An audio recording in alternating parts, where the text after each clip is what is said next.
হরে কৃষ্ণ। মহাভারতে দামঘোষের পুত্র শিশুপাল যখন জন্মগ্রহণ করল তখন তার 4টি হাত এবং 3টা চক্ষু। মা দর্শন করে অত্যন্ত দুঃখিত হয়ে তখন ভাবছে এ কি হলো পুত্রের। তখন এক ঋষি আহ্বান করলেন। তিনি এসে হাত দেখে কুষ্টিতে লিখলেন যে মা এই স্বাভাবিক মানুষের রূপে ফিরে আসবে, কিন্তু যার পরশে এই স্বাভাবিক হয়ে ফিরে আসবে তার হাতেই তার মৃত্যু আছে।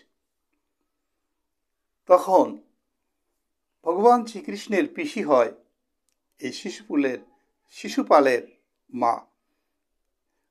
তিনি প্রতিদিন অনেক সাধুগুরু বৈষ্ণবকে পরশ করাতেন, যাতে তাদের পরশে আমার ছেলে স্বাভাবিক হয়ে আসে।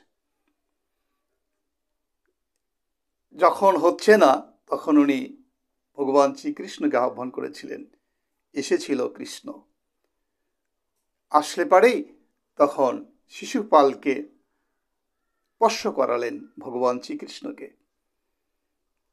স্পর্শ করা মাত্রই শিশুপাল সুন্দর দেহ লাভ করলেন। তখন শিশুপালের মা আমার গোবিন্দের হাত ধরে ক্রন্দন করে বলল, হে কৃষ্ণ, আমার এই পুত্র শত অপরাধ করলেও তাকে কিন্তু কোনোদিন মারবি না। ভগবান শ্রীকৃষ্ণ পিসির কাছে উনি প্রতিজ্ঞাবদ্ধ হলো যে 100 পাপ পর্যন্ত আমি তাকে কিচ্ছু করব না, কথা দিলাম। শিশুপাল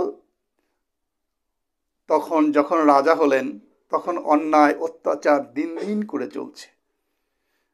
এমন সময় যুধিষ্ঠির মহারাজের রাজযজ্ঞে যখন আসলো, তখন যুধিষ্ঠির মহারাজ উনি রাজসিংহাসনে বসবে। সেখানে ইচ্ছামিত ভীষ্মদেব, গুরুদেব দ্রোণাচার্য, অনেক জ্ঞানী গুণীরা ছিলেন, ঋষি মনীষীরা ছিলেন। যুধিষ্ঠির বললেন, এই রাজসভায় কে শ্রেষ্ঠ, কাকে আমি শ্রেষ্ঠ আসনে বসিয়ে অর্ঘ্য দান করব। তখন ভীষ্মদেব বলল, আমাদের মাঝে জ্ঞানে গুণে সকল দিক থেকেই সর্বশ্রেষ্ঠ কৃষ্ণ, কারণ এতে চাংসকলা পুংস কৃষ্ণস্থ ভগবান স্বয়ং, তাই তিনি শ্রেষ্ঠ।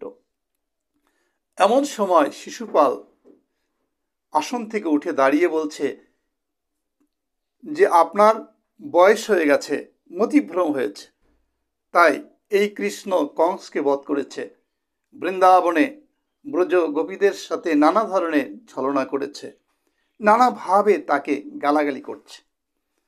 এমন সময় ভীম তো মারবে, অর্জুন মারবে। ভগবান শ্রীকৃষ্ণ বলল, দাঁড়াও, বলতে দাও। বলা শেষ হওয়ার পরেই ভগবান শ্রীকৃষ্ণ বলল, শিশুপাল তার 100 পাপ আজ থেকে পরিপূর্ণতা লাভ করল, তাই আমি তার মাকে কথা দিয়েছিলাম।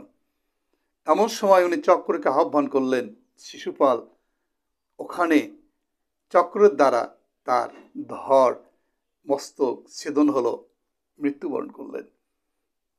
ভগবান প্রমাণ করলেন যে মানুষ যখন অতিরঞ্জিত পাপ করবে, বেশি পাপের ফলে তার কষ্ট, দুঃখ এবং তার মৃত্যু অনিবার্য।